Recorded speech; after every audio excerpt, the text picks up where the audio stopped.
चाहे इष्ट हो, सुख हो या अनिष्ट दुख हो, इन दोनों ही परिस्थितियों में चाहे प्रिय हो या अप्रिय हो, प्रिय की प्राप्ति हो या अप्रिय की प्राप्ति हो, सुख की प्राप्ति हो, दुख की प्राप्ति हो, यश की प्राप्ति हो, अपयश की प्राप्ति हो, जय की प्राप्ति हो, पराजय की प्राप्ति हो, चाहे कुछ भी हो, इष्ट अनिष्ट दोनों ही परिस्थितियों में नित्यम समचित तत्व, बराबर अपने चित्त को सम रखना, उसको एक समान रखना, विचलित नहीं होना, सुख में नाचना कूदना नहीं और दुख में रोना गाना नहीं, दोनों को सहन करना, यह भगवत प्राप्ति के उपाय है। और भी भगवान आगे कह रहे हैं क्या उपाय है, बहुत बढ़िया श्लोक है। मयि चानन्य योगेन भक्तिरव्यभिचारिणी विविक्त देश सेवित्वम अरते जन संसदी। कह रहे हैं भगवान कि मयि अनन्य योगेन, मेरे में अनन्य योग, यानी कि यहां पर योग मतलब भक्ति योग, अनन्य भक्ति अनन्य प्रीति, मेरे सिवाय अतिरिक्त। देखिए मन जो है वह प्रीति किए बिना नहीं रहेगा। हमने मन को संसार से हटा दिया लेकिन वो कहीं ना कहीं टिकेगा, और यदि मन को संसार से तो हटा दिया लेकिन और कोई आलम्बन नहीं होगा तो पागल हो जाएगा। ऐसे व्यक्ति पागल हो जाते हैं। इसलिए संसार से तो मन को हटा दिया, संसार में मन ही नहीं लग रहा है तो व्यक्ति पागल हो जाएगा। फिर कहाँ जाएगा वो, जहां जाएगा वहां संसार ही है, तो पागल हो जाएगा। इसलिए मन को भगवान में लगा दिया जाता है कि मन लगे बिना नहीं रहेगा, उसको कोई ना कोई आश्रय चाहिए, आधार चाहिए। तो वो आधार क्या बना दिया, भगवान को। इंद्रियार्थेषु वैराग्य तो कर दिया, जगत से विरक्त तो हो गया, लेकिन परमात्मा से विरक्त नहीं हो पाएगा कोई। परमात्मा से विरक्त होना भी नहीं है, परमात्मा से तो अनुरक्त होना है। तो जगत से राग को हटाना है, परमात्मा से राग को नहीं हटाया जा सकता, वो तो अपना स्वरूप ही है। इसलिए उसमें राग शब्द भी प्रयोग नहीं होता, लेकिन फिर भी कहा जाता है कि राग को हटाना है, लेकिन अनुराग यानी कि परमात्मा में अनुराग को नहीं हटा सकते। तो मयि चानन्य योगेन, मेरे में अनन्य प्रीति करता हुआ कोई व्यक्ति अतिशय प्रीति के द्वारा, अनन्य प्रीति के द्वारा, और वो अनन्य प्रीति कैसी हो, तो कह रहे हैं कि अव्यभिचारिणी भक्ति ही। वो भक्ति प्रीति कैसी हो, अव्यभिचारिणी, कभी बदलने वाले नहीं। ऐसा नहीं कि कभी तो मेरे से प्रीति कर लिया दुख में और फिर बाद में भूल गया, जैसे ही सुख आया। सुख में दुख में सुमिरन सब करे, सुख में करे ना कोई। जैसे ही दुख आता है तो नाना देवी देवताओं के पास फिर लग जाता है जमावड़ा। ये सब जो जमावड़े लगते हैं किस लिए, सबके पास कोई ना कोई दुख है, उस दुख से निवृत्ति के लिए जो है अर्जी लगाते हैं, और जैसे ही दुख दूर हो जाता है, सुख प्राप्त तो भूल जाते हैं फिर वहां भगवान। ऐसा इस प्रकार नहीं होना चाहिए। कभी तो भक्ति हो जाए दुख में और सुख में भूल जाए। संसार में लिप्त है, सुख आया, उसी भगवान ने आपको दुख से दूर किया, सुख की सामग्री उपलब्ध कराई और आप उन्हीं को भूल गए और उन सामग्री में लीन हो गए, रत हो गए। तो फिर वही भगवान फिर खींच लेंगे, फिर वो सामग्री जो संसाधन सुख के हैं तो खींच लेंगे, हरण कर लेंगे, फिर वही दुख आ जाता है। तो इसलिए प्रीति ऐसी हो, अडिग हो, अचला भक्ति हो, निश्चला भक्ति हो, वह डिगने वाली नहीं। ऐसी भक्ति के द्वारा भगवान कह रहे हैं कि मैं प्राप्त होता हूं। तो मुझ परमेश्वर में अनन्य योग के द्वारा, अव्यभिचारिणी भक्ति के द्वारा मैं प्राप्त होने वाला ये भगवान की प्राप्ति के साधन है।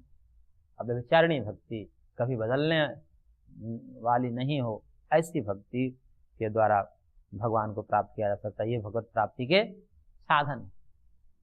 और कहने के विविक्त देश सेवित्वम, विविक्त देश सेवित्वम का तात्पर्य है कि एकांत देश में सेवन का भी थोड़ा अभ्यास होना चाहिए। थोड़े से एकांत में जाते हैं, व्याकुलता होने लगती है, इसलिए व्यक्ति जो है अकेले घर में भी कहता है कि नहीं मेरे को कोई साथ में चाहिए। कहीं कोई फंक्शन होता है या रिश्तेदारी में जाना होता है तो किसी को छोड़ा जाता है कि नहीं मैं अकेले नहीं रह सकता, कोई एक व्यक्ति हो। क्यों? क्योंकि संग में रहने का अभ्यास हो गया उसको, अकेले डर लगता है। क्यों डर लगता है? क्योंकि परमात्मा की तरफ नजर नहीं है ना उसको, भगवान की तरफ ध्यान नहीं है उसका। और भगवान की तरफ यदि ध्यान होगा तो उसको लगेगा कि भगवान तो सदैव हमारे साथ में, डर किस बात की, भगवान तो हमारे सदैव साथ। इसलिए गुफाओं में जंगलों में जो साधु रहते हैं उनका आश्रय क्या है? उनके निडरता का कारण और भय न होने का कारण क्या है? भगवान है। तो वो भी भयभीत हो जाते हैं। उनको लगता है कि भगवान सदैव हमारे साथ है, वो हमारे पिता हैं, वो हमारे रक्षक हैं, हम उनके लिए निकले हैं तो वो हमारी रक्षा करेंगे। यह विश्वास, और ये विश्वास ही उनको बचा लेता है। और फिर भगवान बचाते भी। भगवान ने कहा है कि मैं बचाता हूँ, योगक्षेमम वहाम्यहम्। तो इसलिए एकांत का भी अभ्यास होना चाहिए बीच बीच में। ये तमाम प्रकार के जो है संघ है और इधर उथल पुथल है, उससे बच कर के समय समय पर गृहस्थ आदि को भी कुछ अनुष्ठान ऐसे करने चाहिए जिसमें एकांत में ध्यान, भजन, साधना, यज्ञ, तप, जप इत्यादि वो करें, जिससे भगवान से जुड़ने का अभ्यास बने। तो विविक्त देश से भी होना चाहिए, एकांत देश से भी होना चाहिए। कभी कभी बराबर संघ में रहने का और अभ्यास नहीं होना चाहिए, एकांत में भी रहने का अभ्यास होना चाहिए। क्यों? क्योंकि संसार में तो भगवान को भूल ही जाते हैं। बिरले लोग होते हैं जो संसार में भगवान को याद रखते हैं, वो तो योगी ही हैं। तस्मात् सर्वेषु कालेषु मामनुस्मरन् युद्धे च, ये तो योगी ही कर सकता है, भगवान का भक्त ही कर सकता है कि सब करते हुए भी भगवान की विस्मृति नहीं हो रही है, याद कर रहा है। लेकिन प्रायः भूल ही जाते हैं, जगत के तामझाम में भगवान को भूल ही जाते हैं। तो उसके लिए क्या करना चाहिए कि बीच बीच में एकांत में जाना चाहिए और उस एकांत में भगवान का स्मरण करना चाहिए। ऐसा करने से ये भगवान प्राप्ति में ये सब साधन है, सहायक है। और फिर कह रहे हैं आगे कि विविक्त देश सेवित्वम और अरति ही जन संसदी। जन संसद में ज्यादा राग नहीं होना चाहिए। रति मतलब प्रीति और अरति मतलब प्रीति ना होना। जन समुदाय में प्रीति होना, मैं इसके बिना नहीं जी पाऊंगा, इसके बिना नहीं जी पाऊंगा, बार बार संगत ये लोगों में लोग हो ऐसा, ये भी बड़ा रोग हो जाता है कि लोग के बिना तो मैं रह ही नहीं पाऊंगा, मेरे को लोग चाहिए, मेरे को सुनने के लिए, सुनाने के लिए व्यक्ति चाहिए कोई, मैं कैसे जी पाऊंगा। तो इस प्रकार से आसक्ति करके आसक्ति भी नहीं होना चाहिए। जनसंघ में आसक्ति, जन समुदाय में आसक्ति नहीं होना चाहिए। क्यों? क्योंकि सब आसक्ति एक दिन तो छोड़ा ही लेंगे भगवान, पहले से छोड़ दें। पहले से अभ्यास इस प्रकार के हो कि राग पहले से छोड़ दे, फिर कोई दिक्कत नहीं होगी, कष्ट नहीं होगा, नहीं तो कष्ट देगा ये सब। तो जन संसद में राग नहीं होना चाहिए। यहाँ पर जन संसद का तात्पर्य आचार्यों ने किया है कि जन संसदी का मतलब है जनानाम प्राकृतानाम संस्कार शून्यानाम अविनीतानाम संसद समवायो जन संसद। यानी जो अविनीत हैं, संस्कार रहित है, ऐसे जो जड़ बुद्धि लोग का समुदाय है, उससे अरति होना चाहिए। जो विवेकी हैं, जो संस्कार से युक्त हैं, जो भगवत भक्त हैं, उनमें तो राग होना ही चाहिए। ऐसा व्यर्थ किया है। एकदम जो है व्यक्ति मात्र का त्याग तो संभव नहीं है, तो किन में अप्रीति होनी चाहिए? तो जो बुरे लोग हैं, संस्कार शून्य हैं, जिनको बोध ही नहीं है कैसा रहना चाहिए, कैसा चलना चाहिए, संस्कार शून्य हैं, अविनीत हैं, शठ है, नास्तिक हैं, पापी हैं, दुराचारी हैं, ऐसे लोग से प्रीति नहीं रखनी चाहिए। और जो संस्कार युक्त हैं, भगवत भक्त हैं, विनीत हैं, सरल हैं, धार्मिक हैं, ऐसे लोगों से तो राग होना ही चाहिए। तो यहाँ पर अरति का मतलब कैसे जन संसद? जो शठ टाइप के हैं, जो दुराचारी हैं, संस्कार शून्य हैं, ऐसे लोगों में प्रीति नहीं होनी चाहिए। संस्कार से युक्त भगवत भक्तों में तो प्रीति होनी ही चाहिए। तो ऐसे लोगों से फिर अरति होना चाहिए, प्रेम नहीं होना चाहिए। और इन सबको जो है भगवान सार रूप में कह रहे हैं कि ये जो भी 7वें श्लोक से कहना प्रारंभ किए थे भगवान ने, उसका सार बताते हुए कह रहे हैं कि अध्यात्म ज्ञान नित्यत्वम तत्व ज्ञानार्थ दर्शनम एतज्ज्ञानमिति प्रोक्तम अज्ञानम यततोऽन्यथा। करें कि अध्यात्म ज्ञान नित्यत्वम, अध्यात्म ज्ञान में नित्य स्थिति होनी चाहिए। अध्यात्म ज्ञान यानी कि आत्मज्ञान, भगवान का ज्ञान, वो अध्यात्म ज्ञान में क्या होना चाहिए? नित्य स्थिति होनी चाहिए। और तत्व ज्ञानार्थ दर्शनम, तत्व ज्ञान का जो अर्थ है, तत्व ज्ञान मतलब आत्मज्ञान, समाधि से जन्य जो ज्ञान होता है उसको तत्व ज्ञान कहते हैं, आत्मज्ञान। और उससे जो उसका जो अर्थ है, प्रयोजन है, आत्मज्ञान का भी प्रयोजन क्या है? मोक्ष। आत्मज्ञान का भी अर्थ का मतलब प्रयोजन, फल। तो तत्व ज्ञान का अर्थ यानी कि फल क्या है? मोक्ष है। और उस मोक्ष का दर्शनम, दर्शन का मतलब यहाँ पर आलोचन, चिंतन बार बार करना चाहिए कि कैसे हम दुखों से छूटे, कैसे तत्व ज्ञान को प्राप्त करें। तत्व ज्ञान से जो जन्य दुखद ध्वंस रूपी मोक्ष है, मोक्ष क्या है? दुखों का नाश ही मोक्ष है, वह कैसे प्राप्त होगा, इसका बार बार आलोचन, चिंतन, मनन करना चाहिए। ये चिंतन मनन ही जब नहीं चलेगा तो प्रवृत्ति कैसे होगी? कभी कोई दुखों से छूटने को सोच ही नहीं रहा है तो दुखों से छूटने का प्रयास कहां से करेगा? इसलिए दुख है वो तो दिख ही रहा है, लेकिन वो दुख से हम कैसे छूट सकते हैं, दुख से छूटने का उपाय क्या है, ये सब चिंतन करना चाहिए। बार बार इसका मनन चिंतन करते रहना चाहिए। तो इस प्रकार से कहते हुए भगवान ने उत्तरार्ध में श्लोक के ये कहा कि ये सब क्या है, जितने भी मैंने यहाँ से बताया, अमानित्वम इत्यादि लेकर के और अध्यात्म ज्ञान, नित्यत्वम, तत्व ज्ञानार्थ दर्शनम, यहाँ तक एतत् ज्ञानम इति, इस सबको ज्ञान कहते हैं। क्योंकि ज्ञान का होता है, ज्ञान जो है वह भगवान की प्राप्ति का साधन होता है। ज्ञान भगवान के प्राप्ति का साधन होता है, इसलिए ये सब साधनभूत हैं। इसलिए कहा इसको एतत् ज्ञानम इति प्रोक्तम, इसलिए इसको क्या कहा? इसको सब ज्ञान कहा जाता है। और फिर कहा भगवान ने यद अतः अन्यथा अज्ञानम प्रोक्तम, और इससे जो विपरीत है, इसका उल्टा कर दिए, वो सब के सब अज्ञान है। ज्ञान का करता है कि ज्ञानान मुक्ति ही, ज्ञान से मुक्ति मिलती है, दुखों से मुक्ति मिलती है। और अज्ञान से बंधो विपर्यात, विपर्यो मिथ्या ज्ञानम तद्रुप प्रतिष्ठम। तो विपर्य यानी कि मिथ्या ज्ञान जो है, अज्ञान जो है, वो बंधन का कारण होता है और ज्ञान मुक्ति का कारण होता है। तो अभी अमानित्व इत्यादि जितने गुण कहे, ये सब क्या है? ज्ञान रूप हैं। और इसका उल्टा कर दीजिए, मानित्व, अहंकार, कुटिलता इत्यादि क्या हो जाएगा? ये सब अज्ञान हो जाएगा। इसके विपरीत अज्ञान कहा जाता है। तो ये सब ज्ञान है। क्षेत्र का तो विचार पहले हो चुका है, और बीच में क्षेत्र क्षेत्रज्ञ विभाग योग है। ये पूरा क्षेत्र और क्षेत्रज्ञ का विभाग पूर्वक वर्णन इसमें किया जाएगा। तो क्षेत्र का कर दिया। अब जो है क्षेत्रज्ञ जो जे हैं, जानने योग्य, क्षेत्रज्ञ ही वास्तव में जानने योग्य हैं, और उसको जान करके ही हमें तत्व की प्राप्ति होगी। तो उसका वर्णन भगवान करने जा रहे हैं और कह रहे हैं जेयम यत्तत् प्रवक्ष्यामि यज्ञात्वामृतमश्नुते अनादिमत् परम ब्रह्म न सत्तन्ना सदुच्यते। करेंगे यत जेयम, जो जे हैं, जिस जे को भी पूर्व में भगवान ने क्षेत्रज्ञ कहा, सर्व क्षेत्रेषु भारत जो कथन किया, वह जे जो है यद ज्ञात्वा, जिस जे को जान करके अमृतम अश्नुते, अमृतत्व की प्राप्ति होती है। जिस जे को जान करके अमृतत्व की प्राप्ति होती है, तत्प्रवक्ष्यामि, अब उसको मैं कहूंगा तुम्हारे सामने।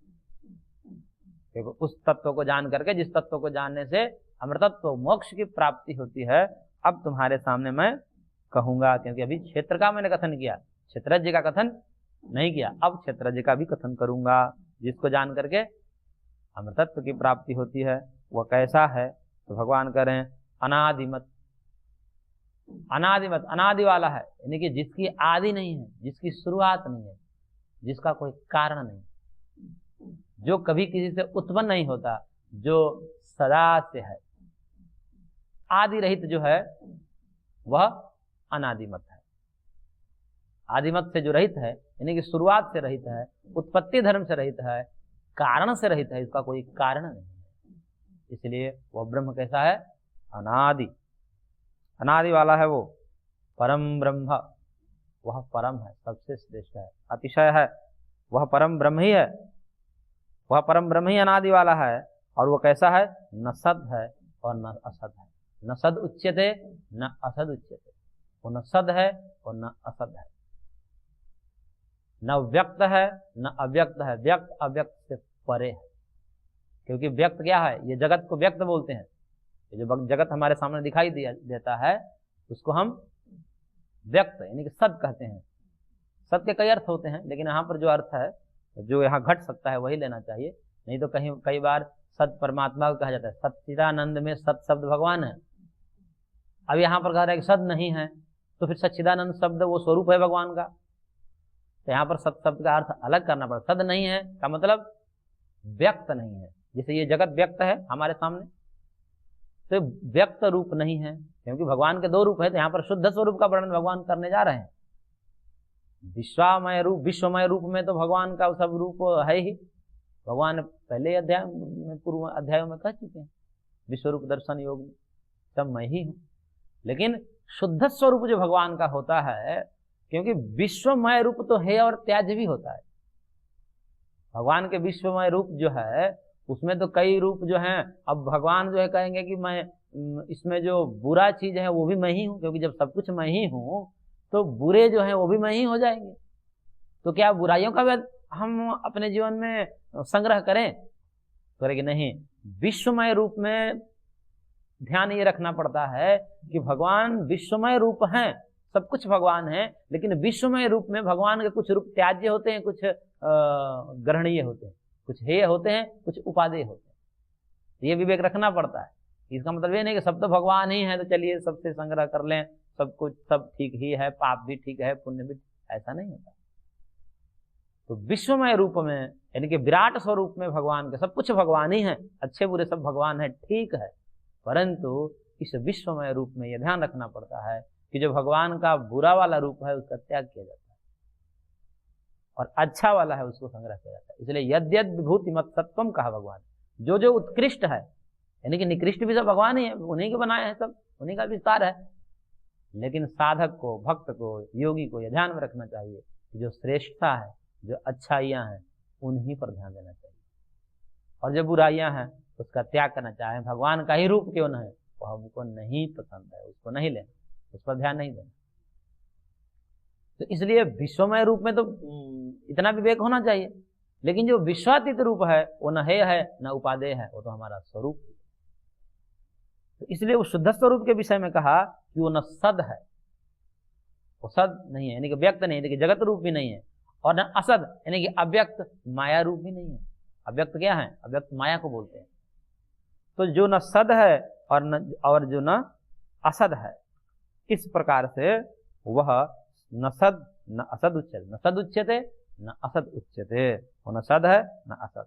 इसी जो है ये जो है श्रुति का भाव है, श्रुता श्रुति में न सन्न चा असद शिव एव केवलः, ऐसा कहा कि न वो सद है न असद है, शिव एव केवलः, वो शिव स्वरूप है, शांत स्वरूप है, कल्याण स्वरूप है, न सत है न असत है। तो श्रुता श्रुति जो है उसी का भाव प्रकट किया। अब आगे भगवान कह रहे हैं कि उस जो क्षेत्रज्ञ हैं, जो कि समस्त क्षेत्रों में अनिश्चित है, जिसको जान करके अमृतत्व की प्राप्ति होगी, उसके विषय में कह रहे हैं। दो प्रकार से यहाँ भी वर्णन है।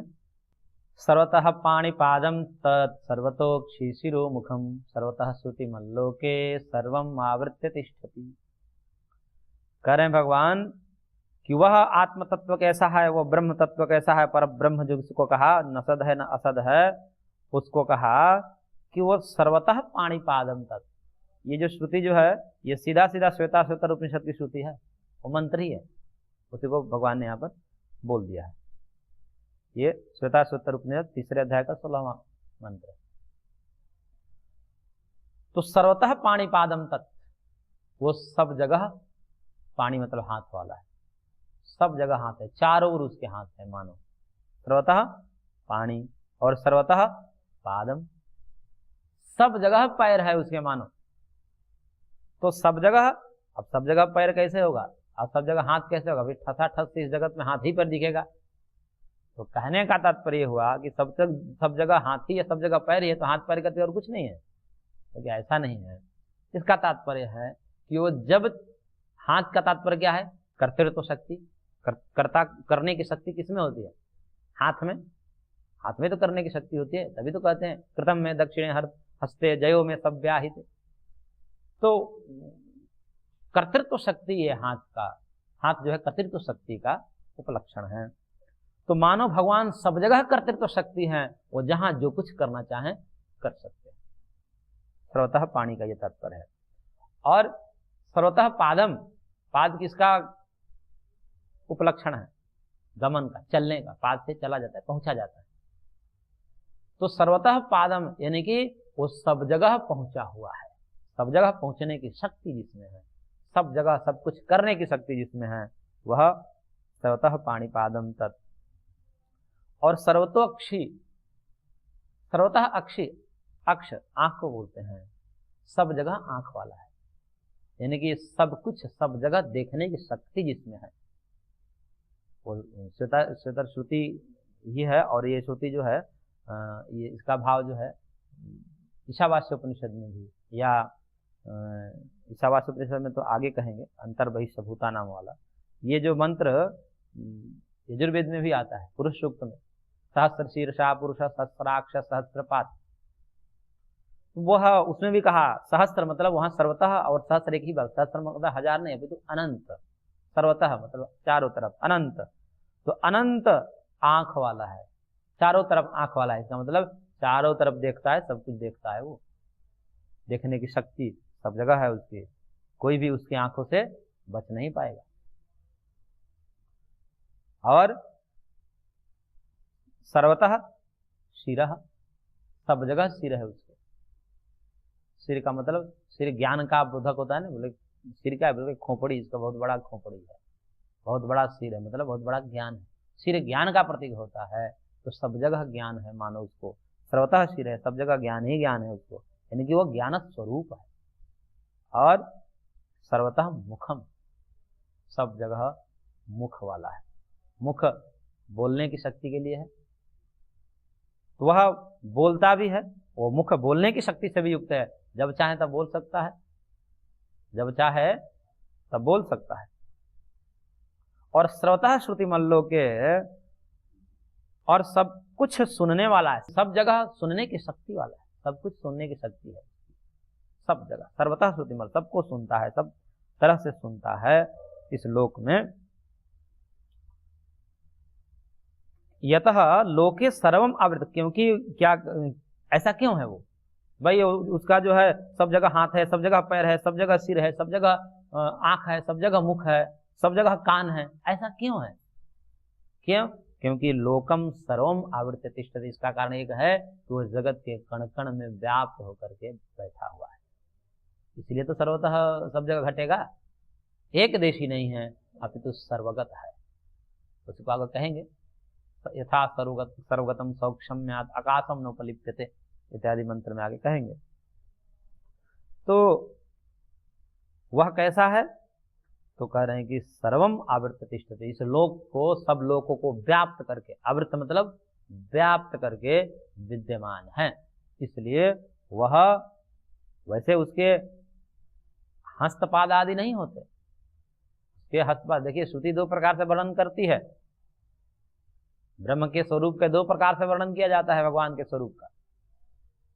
एक प्रकार से तो ये वर्णन है सर्वतः पाणिपादम तब सर्वतोक्षि शिरोमुखम सहस्र शीर्षा पुरुष इत्यादि, और दूसरे तरफ ये भी कथन किया जाता है कि उसके हाथ पैर नहीं है, अकायम अव्रणम अस्नाविरम अशुद्धम अपाप विद्धम, ये भी वर्णन है कि वह अव्रणम, वो घाव आदि से रहित है। अब घाव कहाँ होता है? स्थूल शरीर में होता है, इसका मतलब स्थूल शरीर नहीं है, अव्रणम। और अस्नाविरम, नस नाड़िया वाला भी नहीं है, उसके नस नाड़ियां नहीं है, यदि स्थूल शरीर नहीं है उसका, तो किसी प्रकार के शरीर वाला नहीं है वो। अकायम, अकायम अव्रणम अस्नाविरम अशुद्धम अपापविद्धम, शुद्धम अपापविद्धम, तो इस प्रकार से जो है अकायम अवर्णम अस्नाविरम शुद्धम अपापविद्धम, तो वहां मना कर दिया, शरीर नहीं, शरीर नहीं है उसमें। और यहां भी आगे कहेंगे, देखिए इसमें भी आगे कह दिया सर्वेन्द्रिय गुणाभासम सर्वेन्द्रिय विवर्जितम असक्तम सर्वभृत्यैवं निर्गुणम गुणभोक्तृ च, असक्तम सर्वभृत्यैव निर्गुणम गुणभोक्तृ च। तो कहते हैं कि सर्वेन्द्रिय गुणाभासम, अब यहाँ पर कह दिया, ऊपर तो आपने इंद्रियों के लिए देखा, ये हस्तपाद आदि इंद्रियां हैं, हस्तपाद आदि इंद्रियों की शक्ति से युक्त है, मानो वो हस्तपाद आदि वाला है। परंतु यहाँ पर कहते हैं कि सब आभास है, सर्वेंद्रिय गुणाभासम, वो इंद्रिय वाला है ऐसा आभास है, वस्तु वह सर्वेंद्रिय विवर्जितम, वो सब इंद्रियों से छूटा हुआ है, सब इंद्रियों से रहित है। अब देखिए परस्पर दो विरोधी वचन दिख रहे हैं, तो इसलिए यह कहना पड़ता है कि भगवान के जो दो रूप है, विश्वमय और विश्वातीत रूप, उस रूप को ही उपनिषदों में सोपाधिक और निरुपाधिक दो प्रकार के ब्रह्म की वर्णन किया जाता है। सोपाधिक ब्रह्म और निरुपाधिक ब्रह्म। सबके कानों में विद्यमान होने से मानो सब कान वाला है, सबका कान उसी का कान है। सबके आंखों में वही विद्यमान है, मान लो सबकी आंख से वही देख रहा है।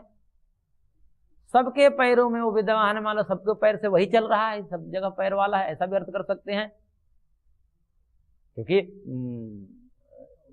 विश्वमय रूप में, विराट रूप में भगवान ने क्या दिखाया है? अनंत मेरे मुख हैं, अनेक वक्त विशाल नेत्रम, ऐसा ये अनेक मुख है, अनेक हमारे हाथ है, अनेक पैर है, सब नेत्र हैं बहुत सारे। तो ये सब नेत्र कौन से नेत्र हैं? ये जीवों के जो नेत्र है मानो भगवान के नेत्र है, जीवों के जो पैर है मानो भगवान के पैर। इसलिए जहां देखो भगवान ही चल रहे हैं, जहां देखो भगवान ही सुन रहे हैं, जहां देखो भगवान ही बोल रहे हैं।